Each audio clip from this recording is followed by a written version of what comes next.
Hi there, Sparking Zero is amazing. The branching story mode options, custom battles, a massive character roster, this game's got everything. Plus, the gameplay is incredibly smooth. However, as someone who basically grew up with the Tenkaichi series, one of the most exciting aspects of Sparking Zero for me was finally being able to play against other players online. The only way to play Tenkaichi 3 online back then was by having the Wii version, which, unfortunately, I didn't have. In recent years, thanks to advancements in console emulation technology, we've finally reached a point where we can play Tenkaichi 3 against others with a relatively stable connection. Although it wasn't a perfect or flawless experience, it was more than sufficient. But now, with the release of Sparking Zero, I and many other players have finally been given the opportunity to test our skills in proper online matches. And man, was the online experience something. I wanted to focus primarily on DP battles in ranked mode because they offered a more strategic style of play. Single battles are fun and all, but they tend to end quickly, especially with how often players spam their ultimates. The unblockable ultimates are particularly frustrating, which leads us to Broly. Broly, specifically his base form, is a staple in the DP meta. To avoid paying the extra 3 points for his legendary Super Saiyan form, most players opt for his base form, which has a cost of only 5. And thanks to the rework of the skill point system in Sparking Zero, accumulating points is relatively easy. The Vanish or Z counter battles in particular recharge your skill gauge at an incredibly fast rate. So if you're looking to boost your skill points quickly, your best bet would be to force out those Vanish battles. Once a Broly player accumulates enough points, that's when the real cheese begins. Now, Broly was always good. Even in BT3, he was among the strongest 5 characters in the game and a regular pick in competitive matches. However, thanks to the reworks of certain game systems in Sparking Zero, I guess you could say he got even better. Continuing the BT3 tradition, SZ Broly is also unaffected by Ki Blasts. He still takes damage, but he doesn't flinch or stagger. And while charged Ki Blasts were able to stun him in previous games, in Sparking Zero, he just doesn't care.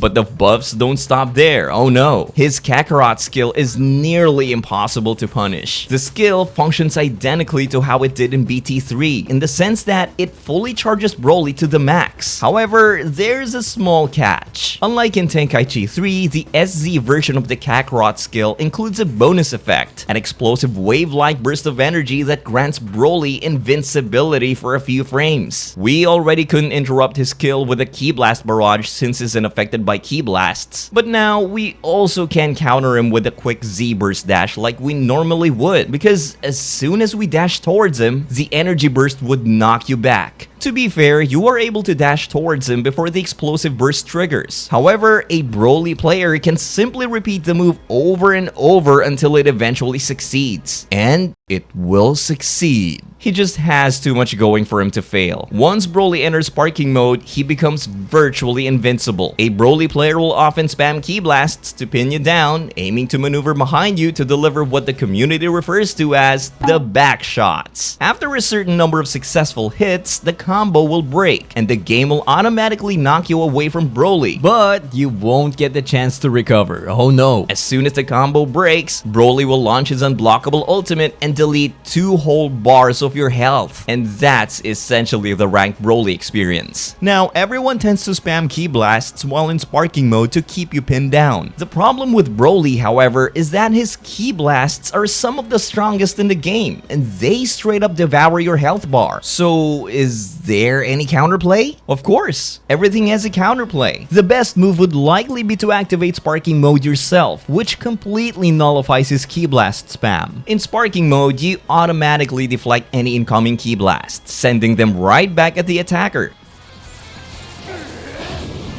While in Sparking mode, you also gain the ability to bypass Broly's super armor, putting you on an even playing field. Things do get a little tricky if you're not able to enter Sparking mode. The best course of action is probably to run. Revenge counters aren't ideal but are still an option, as is the Vanishing Assault. However, your best bet would be to use a super counter. Also, taking advantage of upward and downward dashes can be extremely effective to stall out time, assuming you have enough ki. The thing with Broly Broly is that he likes to get all up in your face. He does this not only to spam you with his ki blasts and deliver back shots. The main reason Broly players do this is because both their ultimate and super rush moves are unblockable, meaning you are forced to rely on vanishes, which become nearly impossible to time at such a close range. And to be fair, the ultimate works exactly like it did in BT3. The only difference is that BT3 was a much slower game, running at either 25 or 30 FPS, depending on the version. This slower gameplay pace allowed for more reaction time, making the super and ultimate spam less problematic. Now, if you really want to punish a Broly player in Sparking Zero, timing your vanish at this exact moment will essentially allow you to dodge his Omega Blaster for free.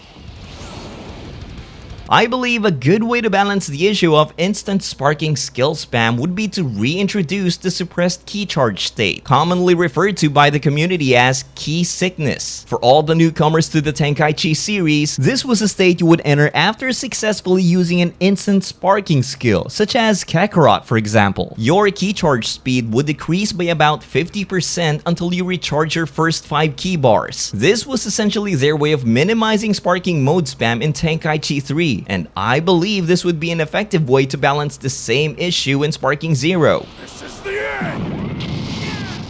Bardock is essentially Broly 2.0. I'm not sure if any of you noticed, but Bardock gains super armor when he enters sparking mode. No matter how strong or weak your character is, you won't be able to stagger him with a basic rush combo until the very last hit connects. This is something that not even the strongest characters in the game possess. So why does Bardock have access to a feature that's mostly reserved for giant-type fighters? Well, it's actually a remnant from one of Tenkaichi 3's mechanics. Now, I'm not sure why he had super armor in 3 to begin with. I don't believe there's any lore reason behind it, but yeah, it seems to have carried over to SZ. The Shockwave of Rebellion is arguably one of the best, if not the best, Blast Moon utility in the entire game. It not only triggers sparking instantly, but also launches an explosive wave, allowing you to break free from combos. You can also use it to negate attacks with annoying tracking, as well as unblockable ultimates. It costs 4 skill points and is the only true instant sparking skill, since unlike others that can be interrupted, this one cannot. Combine that with having super armor while in sparking mode and a low DP cost, and it's no wonder Bardock became a staple of the DP meta. This was my team all the way through the D, C, and B ranks. A pretty fair team, right? I was planning to stick with it as long as possible, but once I reached the middle of the B ranks, I encountered something new. Stalling. Yajirobe, Videl, Roshi, the Forbidden Trio. Yajirobe was such a nuisance to deal with that he ended up becoming the first character to get nerfed. For those of you who don't play online or haven't faced a Yajirobe player yet, let me tell you just how exploitable this character was, and still kind of is. Staying true to Tenkaichi 3, Yajirobe also has the Senzu Bean as his Blast 1 utility. As the name suggests, Yajirobe consumes a Senzu Bean to fully restore his health. The skill still does cost 5 points, just like in 3. However, unlike Tenkaichi 3, Yajirobe starts the battle off with 2 whole skill points. And thanks to the quick skill point recovery in this game, Yajirobe can easily activate this skill up to 3 times in a single battle. This often results in timeouts, with the win going to the player who has the most HP remaining. Yajirobe players would usually force Vanish battles once they gathered enough ki. This is because in a Vanish battle, the player with the most ki wins, assuming both players maintain perfect timing until their ki is depleted. Once a Yajirobe player wins the Vanish battle and sends you flying, they'll grab a Senzu Bean from his little Senzu pouch and start to chow down. All the while you watch from a distance,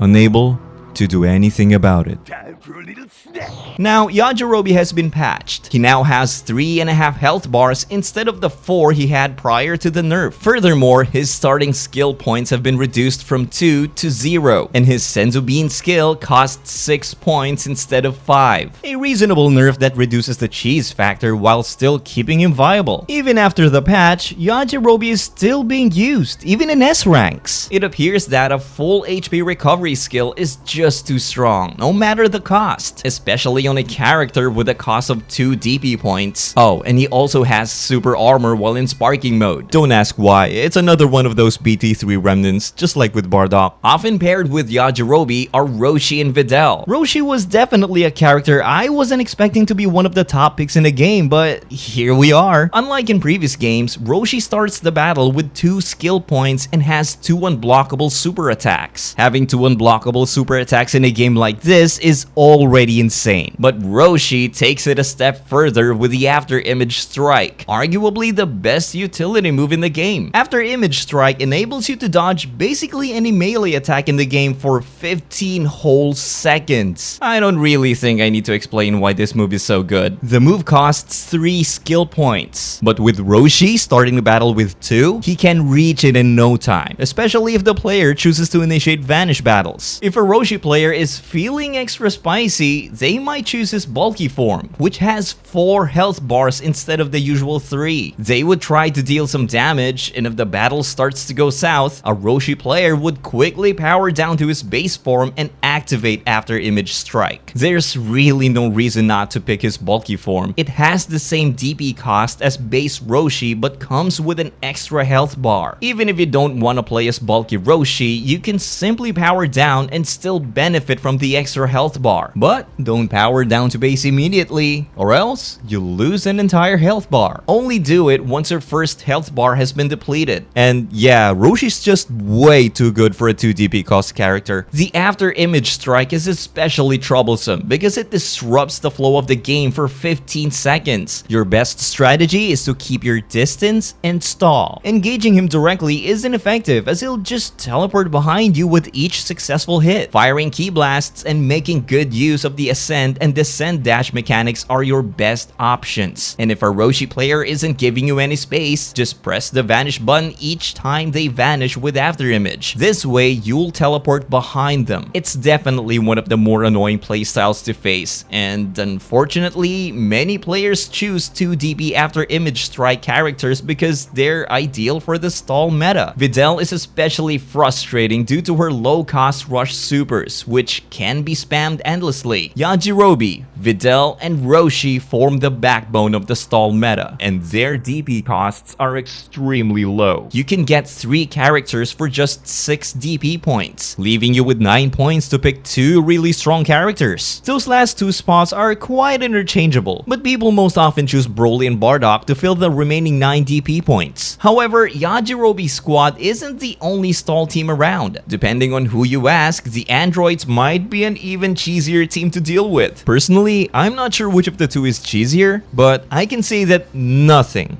is more annoying than hearing Android 19's stupid voice repeating the same line over and over and over. Do not bother, it is futile! Do not bother, it is futile! Do not bother, it is futile!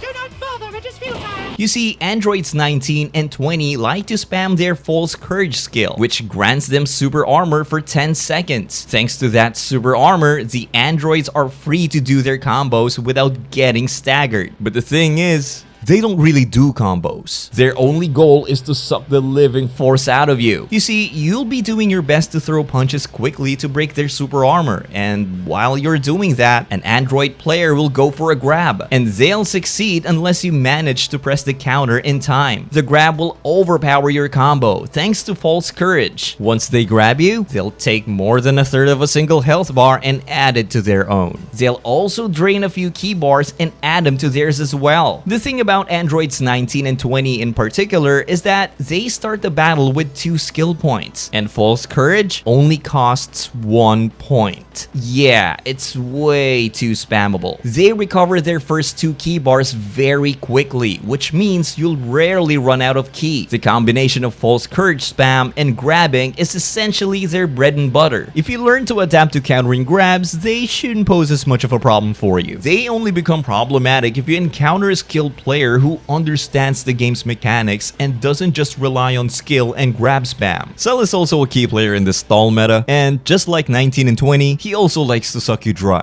Unlike these two, Cell doesn't have access to False Courage and plays the game relatively normally. While Cell players will still try to drain your health, they don't really depend on it. Players often choose Imperfect Cell due to his low DP cost and the health regeneration he gains with each transformation. I wouldn't necessarily label him as cheesy, but he often gets paired with other stall staples, which is why I included him. The first time I faced a giant, I thought people chose them to avoid dealing with all the energy drain cheese. I assume most of you are aware of this, but for those who aren't, you can't grab giants, and you also can't target them with rush supers or ultimates. There are a few rush ultimates that do work on giants, but they're mainly reserved for attacks that were actually performed on giants in the show. Sure, being unaffected by grabs and rushes is a nice bonus, but giants come with certain other benefits that players often like to abuse. If you ever see Scout or Vegeta and Baby in ranked DP battles, I want you to know that they aren't playing them because they like those characters. I mean, some of them do, but most players use them as a means to transform into Great Apes without having to pay the extra DP cost. Great Ape Baby is particularly annoying due to having an unblockable super. However, unblockable supers will be the least of your problems when facing giants. I'll use Dr. Willow as an example, considering he's the most common and the best giant for his cost. He only costs 4 skill points. First off, giants have super armor.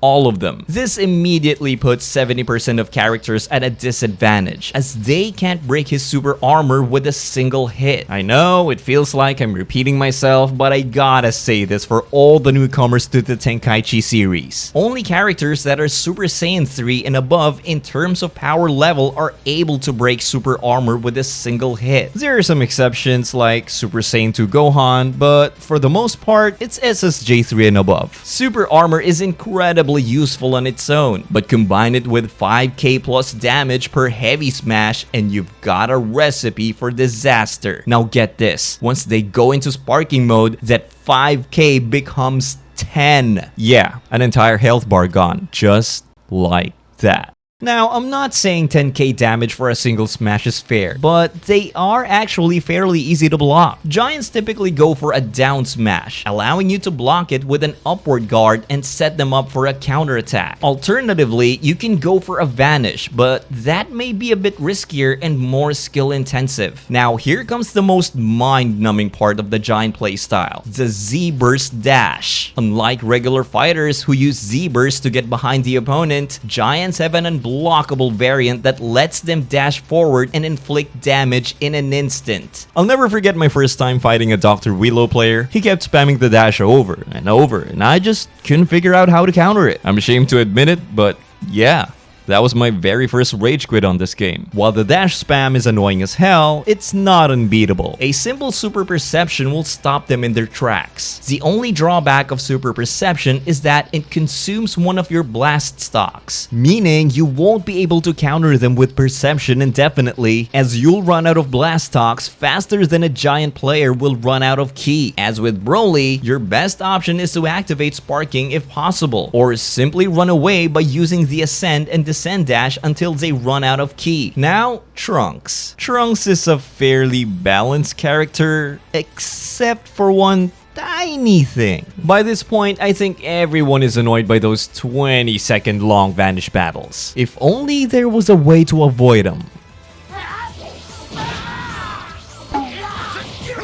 Trunks is the only character who can easily avoid vanish battles by using a simple step-in. Just time your X input as you would for a vanish, and that's it. I'm not entirely sure whether the devs intended for Trunks to be able to do this. It's likely an oversight that might get patched. Oh, it also works on Tapion. So far, these two are the only characters capable of doing this, and coincidentally, they're both sword users. I think it's because of the swords? That's the only thing that comes to mind. It'd be a crime to talk about the DP staples and not mention Recoome. This guy's been working overtime on pretty much every single DP team, from the standard Ginyu Force team to virtually any team you can imagine. One of the main reasons people like him is his extra health bar and low cost of only 3 DP points, which makes him highly versatile in the DP economy. Other than that, he also has 3 really good things going for him. For one, he has an instant sparking skill. 2, he has some of the highest defense in the game, making him take less damage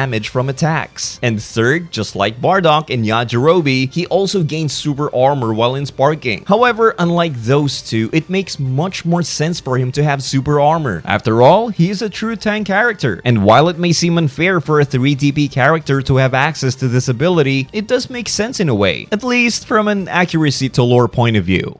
The current state of Sparking Zero is concerning. After nearly a month after release, the game has lost more than 85% of its player base on Steam. It's insane! From 120k players a month ago to only 16 to 17k-ish a month later? It's not good. And if Sparking Zero was a single player game, that would be alright. But it's not a single player only game. The online portion of the game, the part that's meant to retain player attention, is failing. It seems like people have grown tired of constantly facing the same 10 characters and dealing with the same repetitive, cheesy strategies over and over again. And let's not overlook the frustration of not being rewarded for your time if an opponent rage quits after wasting 8 minutes of your time. Their entire approach to designing this game was to make it deliberately unbalanced, but still fun. However, the more I play these online battles, the more it feels like they forgot about the fun part. Sometimes, balance isn't a bad thing if it makes the game feel more enjoyable to play. A few tweaks to certain game mechanics could resolve many of the players' frustrations. Realistically, there's no reason for Yajirobe, Bardock, and Recoome to have super armor and sparking. They're already way too good for their DP cost. Super armor is just overkill. It would be great if the developers considered reintroducing the key sickness mechanic, along with a form of blast stock sickness, where blast stocks would recharge more slowly to discourage skill spamming. No one ever seemed to complain about key sickness because everyone understood its purpose: to prevent the spamming of all moves that rely on ki. Adding key sickness would be very welcome in this game, especially given how powerful the sparking state in SZ is compared to the previous game. Perhaps they could also consider increasing the key cost for those Z counter / vanish battles. This approach would actually kill 2 birds with 1 stone. It would make vanish wars feel less tedious, and with fewer vanishes, there would be slower blast stock recovery, resulting in less skill spamming. I didn't talk about super counters, but we need to mention them real quick. Super counters act as true combo breakers, able to free you from any combo, and they're essential to the game. However, like many other things, they're currently just far too spammable. I'm dead serious. You can just spam the input for it and it'll eventually come out. In Tenkaichi 3, it was frame perfect, meaning you had to actually time your inputs. Now, I'm not saying that it has to be frame perfect, but they could at least add a small cooldown after every failed input to make it less spammable or something, because the way things stand, there's barely any skill involved. I believe these small tweaks would create a much healthier and more enjoyable online environment, but maybe that's just me.